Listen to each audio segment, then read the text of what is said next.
Hello, my name is Jonathan Hop. This is the Sunday Go Lessons channel, and today I'm going to go over the game between AlphaGo and five professional players who are sort of doing a team, like they're huddling together, and they're on one team. There's five of them against AlphaGo.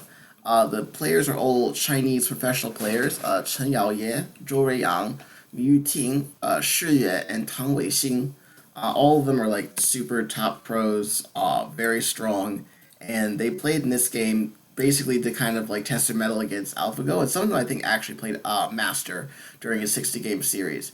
This is the last video I'll do on the Kejie AlphaGo Future of Go Summit games, and then I'm going to start work on the 50 games that AlphaGo played against himself. So let's dive right into things. AlphaGo is white. So this is pretty normal. This is actually one of my personal favorite openings is black. I like when my opponent approaches early, I like to get the double approach. A double approach feels very good as black. Normally, you would just split here. This is like the common move that you play in this opening, and then white will play in the 3-3 point, and then usually you just leave the position alone and play somewhere else. If you do play locally, then you want to have, like, you might want to press down on black here, or you might want to press down here, or you might want to block at either one of these points. So you don't really know what you want to do just yet. So normally you basically just leave it alone till you're ready to make a decision. What AlphaGo does, however, is AlphaGo attaches. And normally this attachment is played when you have a stone already at D10. But as we've seen, AlphaGo doesn't really care about these preparation moves. AlphaGo just invades the 3-3 point with no wings. AlphaGo attaches to your pincer, your double approaching stone without a backup stone. No problem. So that's what AlphaGo does. So I guess this is going to be the new thing. This is pretty much the normal shape. This cut usually is pretty much the bane of most players, but the cut is kind of dangerous for black. Basically, white's going to cut this way, and black has no choice but to cut like this. Hane. And this might get pretty difficult actually. So we can go like this. And then let's see. Black might try this. In which case we have something that looks like something to this effect. Let's see. Black plays this actually. White has to play here. White can't play this because this is not really a white will die. So white will have to play this. Black will have to play. If you play like this, then this would be mutual life. If black cuts, then there's a like this, and that would be kind of nasty for white because well, white takes first, but there are plenty of things on the outside. Like if white takes, I think black will play like this. Should not be so great for white. Let's see. Yeah, the cut might be a little bit dangerous though. I mean, this might be the best black can do, but white might be able to get out with the co-threat.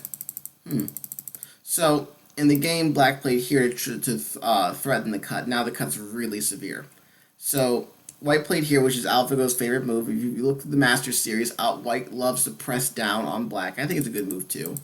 And then these stones, these three stones, are just kind of strong. Like normally in the when you're studying the shape, when you first study it, it's like white is supposed to be sort of thin, but black is thin too. So black's thinness makes white stronger.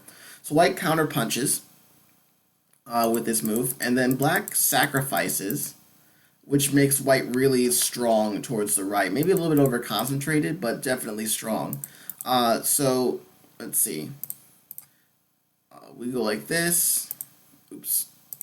Excuse me. So we go like this first. So this threatens to push through h3. I was thinking about this move, but this may not actually be such a great idea. So like if black plays like this and white plays like this, black is a strong shape, but this is kind of weird. Let's see. So in the game, white played here, which is actually probably the strongest move because pushing out h4 would destroy black's shape. So black has to defend. White can take, and then black plays here, which is putting a lot of pressure on these stones in the lower left. White has to connect, and black plays here because black doesn't want black doesn't want stuff like this. You can't really cut, so this would be really bad. So black plays here to defend. White has to come out. Black takes territory. White plays here, which is a very surprising move. I was thinking just fight. Maybe this is probably overplayed because white gets to move in through the two black groups, so that's probably not any good. So black played here, but I kind of feel like this left too much bad potential. Like the first immediately thing I see is that there might be some bad potential at A down the line, but there needs to be a lot of stones in the way. White comes out here, jumps. Okay, and black gets his strength in his group. In this group is weak too, and white is very, very strong in the lower right. And this group, white has a lot of open space here, so I feel like black has the weaker group than white. And the AlphaGo 3-3 invasion. You're probably going to see a lot of people invading the 3-3 point now. Normally, you don't invade the 3-3 point unless black has some extension on the top or the side, but nowadays, AlphaGo just invades. I guess AlphaGo really likes the territory, so this is played. This nice move was an invention if you want to try to take Sente, because if white plays here, you can play elsewhere. You don't have to like follow through over this way. Like basically, white will just continue to crawl, so you can take Sente. But white doesn't want to let black do that, so white plays here. And normally, you like extend. That's also a move, and then white plays like this. But this isn't done anymore. This is the age of AlphaGo. In the age of AlphaGo, we don't play stuff like this. I think this is Ajikeshi as far as AlphaGo is concerned. AlphaGo's like, why on earth are you honeying here? Maybe you don't want to honey there. Maybe you want to extend. Maybe you want to push. There's no reason to do that. So, and white always leaves this here. So this looks scary actually to me. But if you think about it, it's okay for black if black doesn't care about this so much. So maybe there's no real reason to continue over here. So black takes Sente. And if we look at the overall balance of the board, right, we have to pick the right direction. So if we play a move like the ultra defensive move is this. Right, this would be the most defensive move out of to pick because this just takes the corner territory. This says I'm going to live as solidly as possible. You can't kill me. And we do this because we don't like a defensive move like this, because this left side is very, very strong. White can't really invade or do anything here. So when black invades the 3-3 point, these white stones might be without a base. Like if white tries something really aggressive, he's going to get cut. And these two stones are really in danger, and these top stones are in danger. So that fight is not going to be good for white. So if white chooses like the passive option, then white's really small here, and black got the corner territory. White doesn't get Sente, but this is very cramped, and this group is not alive because of this iron pillar. So what white decides in the game is, since those ideas don't seem to work, he's going to pincer. And he's going to try to do something with this stone when it gets attacked. And from black's perspective, the 3-3 point is completely out. This is terrible. This is like just what white wants. Black is low. He has one strong group connecting to another strong group, and these stones are pretty much kicked in the teeth because white's very strong here, so that's not a good direction of play. So black splits white, which is correct. Okay, white plays here. Protecting the corner territory also leaves a back door at F18. Black plays here. And this is a really cool move to me. I find AlphaGo's most poignant, most interesting moves are the simplest moves. They're not like the Ultra Chisuji or whatever. There's these moves that just have so much utility and efficacy, and they look so simple. This stone erases the black's top. It puts pressure on black's middle group. It threatens to either bring out H17 or sacrifice H17 in exchange for erasing the other side. So this is a very efficient move. Black plays here to break up these two groups. It's very important. We don't really want white to be able to play this later, because then white will make a strength and territory. That's not a good thing. So we split, and we split the two groups apart, and then white is going to. This was so cool. Maybe if you pull back, the white can come out like this, and if you go like this, the white goes like this, and maybe there's a fight to be had. But this fight looks pretty difficult for black. You can't really contain white. He'll find some way to get out.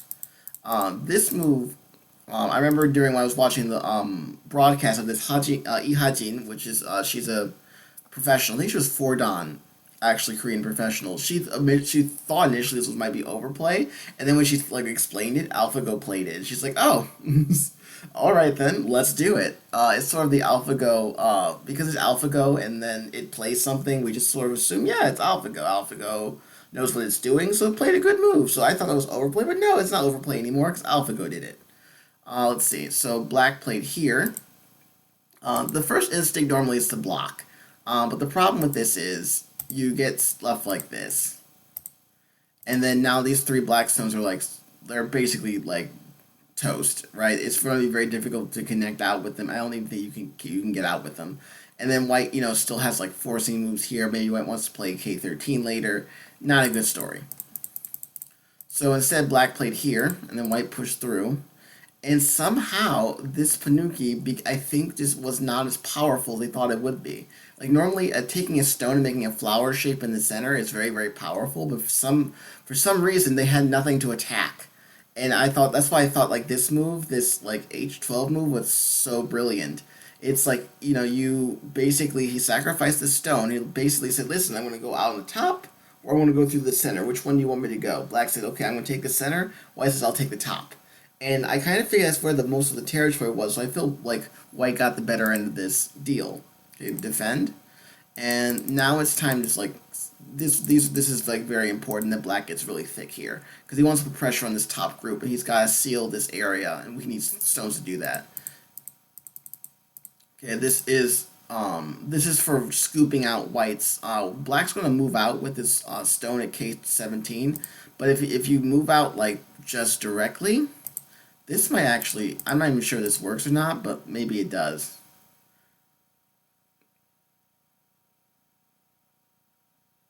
Probably could just Hane, because there's no ladder here, and this doesn't work, because then you die. So there needs to be some preparation stones before you do anything over here. So that's why they're playing this like E19, E18 stuff in Sente. So that like when you move out with the stone here, it creates sort of a Miai. Black can connect this way, or black can like attach this way and try to get out. So white closes one of the doors, and black has to take the other door. All right. So when you have two doors, you have like 2 points of equal value, or you're trying to escape, and there's two doorways. Your opponent closes one door, you have to go through the other, or else you get stuck. All right, so white comes out, and so this is another beautiful move. This makes Q13 kind of scary for black, so black had to cover. Okay, white took, and then black cap, which is an attacking move. But there's like some little like what I'm saying? This is like a large Kema, and it looks like the way you should be attacking the white group, but for some reason, I just it didn't quite work the way I think black meant for it to work. Because when white pushes here, there's no thickness in this area. Like these black stones are not in a position to attack this white group because you really would want a wall around this area. And now that you're really you're examining the board, these black stones, like these ones in the middle, this star is not as powerful as it could be. But white's going to have to pay a premium on the right. So white starts a ko. And it's very important that white play there. If white does something else, then black will just like do this, and this white group is under heavy attack. So it's important to bend around stones like that when you're trying to get out. So they play a very, very nasty ko fight. And this is kind of like,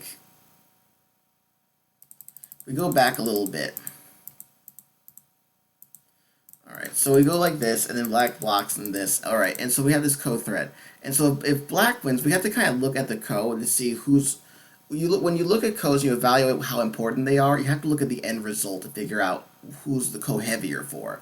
So if black wins, so white takes first, right? So if white wins, excuse me, then you go like this, and you get stuff like this, or you get to cut this way, and white gets sealed in.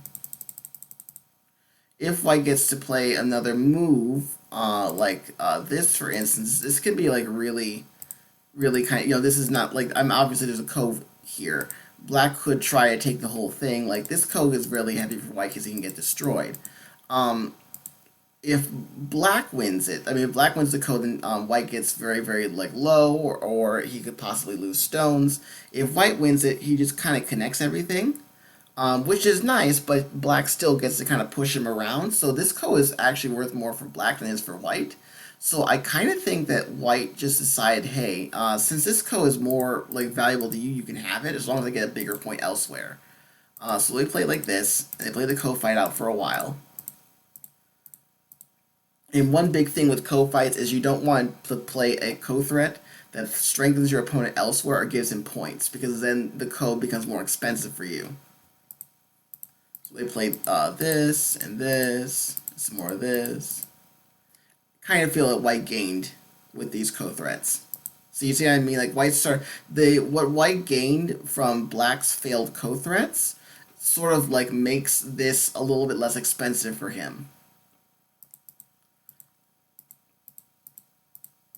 Okay, we play the co out some more, and black plays this. That's definitely Sente. And then we play like the big co threat, and then black, black would want to play something like this, right? But then we go here, and then we have to think to ourselves, well, what other co threats do I have now? Like, what else can I do that's really, really big? And there's not a whole heck of a lot that there is that you can do that's really, really big.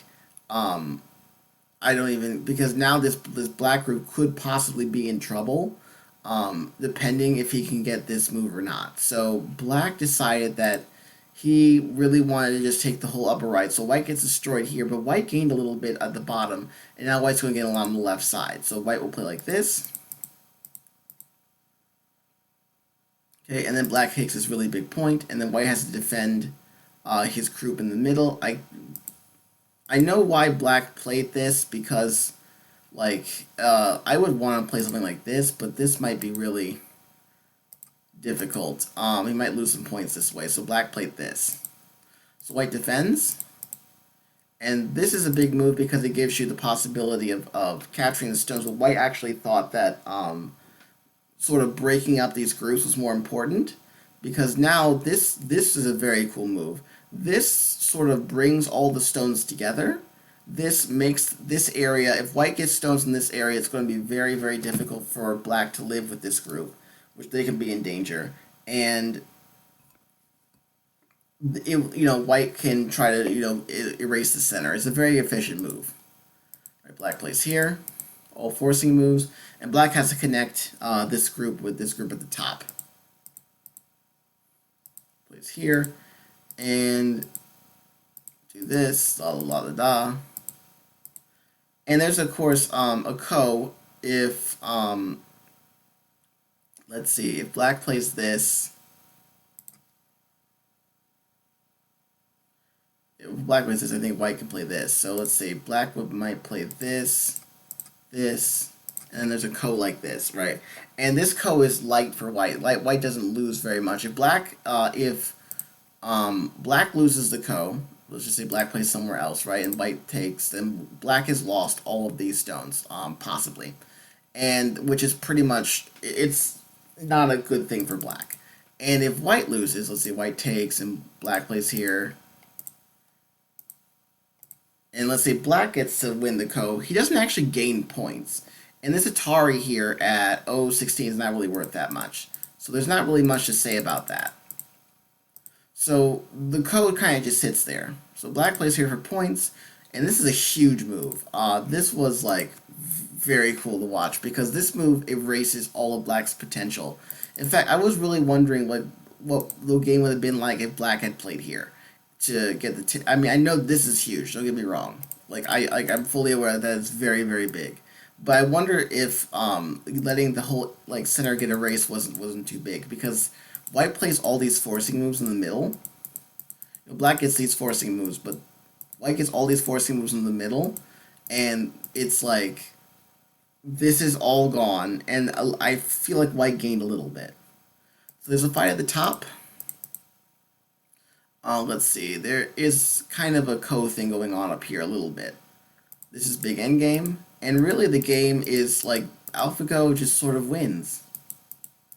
He just sort of clearly wins, finds all the big endgame points, and we just play through some more endgame. We do this for a little bit. white takes these 3 stones because this is connect and die, so the code didn't really amount to much. And black played here, and black's just playing small endgame, but black doesn't have enough points. It's just not enough points on the board. White just starts to whittle him away in the endgame. And then we kind of try something crazy at the end. So just more endgame. And then we tried this, and we tried B2, which was kind of crazy. I wasn't expecting that. There's no way to connect out with this stone. Like, white just kills these stones, right? And then what do? Like, you play here, no. You play here, no. There's not enough room to live, so this was kind of a last-minute desperation. And the game basically, after white played this, they resigned, so it was pretty much done. After black's attack didn't turn that much into territory. He gained this, but he had to pay down here and he had to pay on the left. So it looks like maybe white came out ahead in the co-fight just a little bit, and then he whittled him down AlphaGo style for the rest of the game.